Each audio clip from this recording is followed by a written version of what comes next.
চলো আজকে তোমাদের সাথে গ্রামীণ বাংলার পিঠা পদ্ধতি শেয়ার করি। তো শহরে কিন্তু ভিন্ন রকমভাবে পিঠা বানানো হয়, কিন্তু আমরা গ্রাম অঞ্চলে পিঠা বানানোর সময় অনেক হইচই এবং আনন্দ করে থাকি। এখানে পিঠা বানানোর জন্য তার প্রস্তুতিকরণ চলতেছে। গ্রামীণ বাংলায় আমরা এটাকে ঢেকি বলে থাকি। এখন ঢেকি দিয়ে আমরা চালগুলো গুঁড়ে নেব এবং গুঁড়োগুলিকে আমরা চালনি দিয়ে ছেঁকে নেব। ছেঁকে নেওয়া হলে এই ছাঁকা অংশগুলোকে আমরা পিঠা বানানোর জন্য প্রস্তুতিকরণ করব। তো গ্রাম বাংলায় পিঠা বানানোর সময় বাচ্চারা এরকম দুষ্টুমি করে এবং হইচই করে থাকে। এই নারকেলের ভেতরে থাকা পানিগুলো বের করে দিতে বলছে। এখন এই নারকেলের ভেতরে থাকা পানিগুলো বের করে দিতে হবে।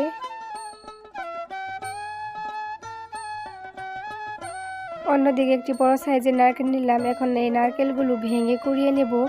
যেহেতু আজকে ভাপা পিঠা বানাবো, তাই নারকেলের প্রয়োজনীয়তা অনেক বেশি। আমরা নারকেল দিয়ে ভাপা পিঠা বানিয়ে থাকি, এটা খেতে অনেক মজা হয়ে থাকে।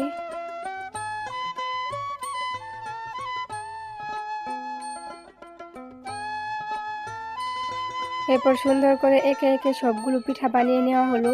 অন্য কোনো ভিডিওতে তোমাদের সাথে পিঠা বানানোর ভিডিওটি শেয়ার করব। এ পর্যন্ত ভালো থাকো, সুস্থ থাকো, আল্লাহ হাফিজ।